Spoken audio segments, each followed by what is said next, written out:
Hi, welcome to another video by myself, Azid.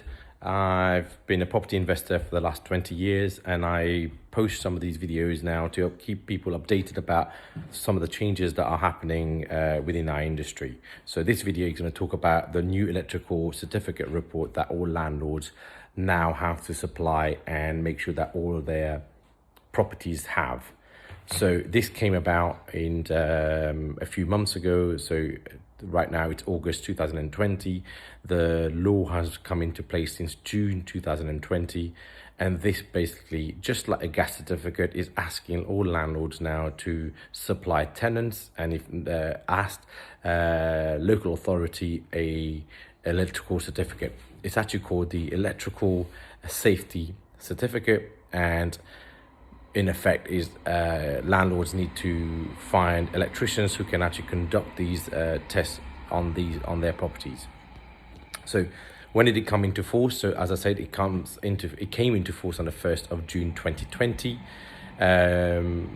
For any new tenancies, you will now have to supply this electrical installation condition report to all new tenants from the 1st of July 2020. So really, if you're watching this now, it's pretty much from now on.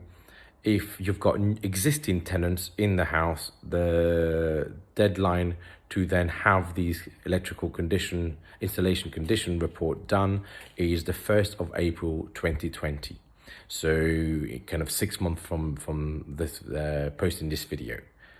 So what does the actual test do? So an electrician will come around, a qualified electrician will come around and check all fixed. Now the key here is the fixed element of the property. So this will be your plugs, your sockets, your fuse box, your light fitting, and they will carry out a check on all of these fixed items in the property.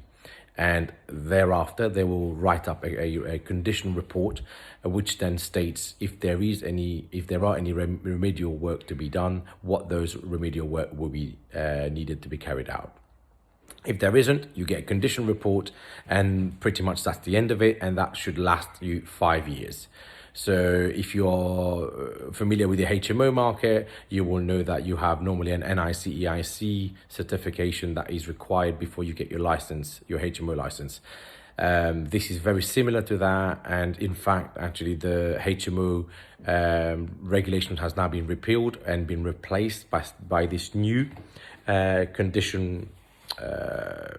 electrical installation condition report that I'm now talking about. So just to be clear, if you are HMO landlord, you now also need to follow this new electrical installation condition report requirement, and that supersedes what we normally have been doing in the past, which were NIC/EIC certificates. So just to recap, new regulations from June 2020. If you've got existing tenant, you have to give them and have that done by April 2021. Any new tenant that starts that rents a place from you from July 1st, 2020 will need to be given one of these condition certificates before they even move in. And in terms of who will do the actual test, it will be qualified electricians.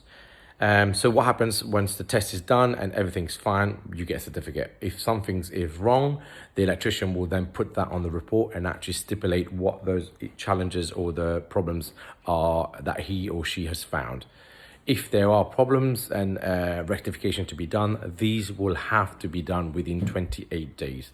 So you'll have to make sure, A, you have the funds, B, you have the access to the actual electrician team to be able to fix those problems that the surveyor has actually, or the electrician has actually found.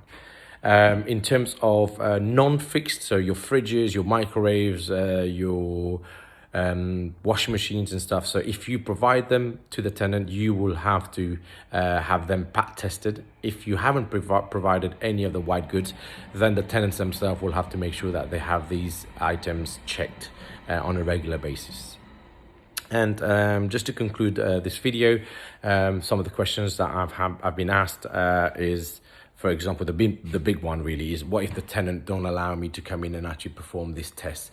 So There are provisions in the law around this. So if you have taken steps and documented steps that you have communicated several times to the tenant, and I've actually tried numerous ways of conducting and arranging for this electrical certificate to be done, and you fail, you can then show and demonstrate that you've done that. You will not then hopefully be held liable if there was a problem. So it's not great, but obviously as long as you have tried and you can document that you have tried to communicate with the tenant to arrange this certificate or these checks to be done, and they have blocked you several times, then you could use this as a mitigation, as a way of mitigating the risk. So I hope this has been useful. As I say, I post quite a lot of videos now on YouTube, so on Quiddity Group, if you follow me there, or on Instagram, which you're probably watching now, or Quiddity_group. I've also got a website where I post a lot of my development work and some of the stuff that I do with investors, and also my mentoring program. Check it out on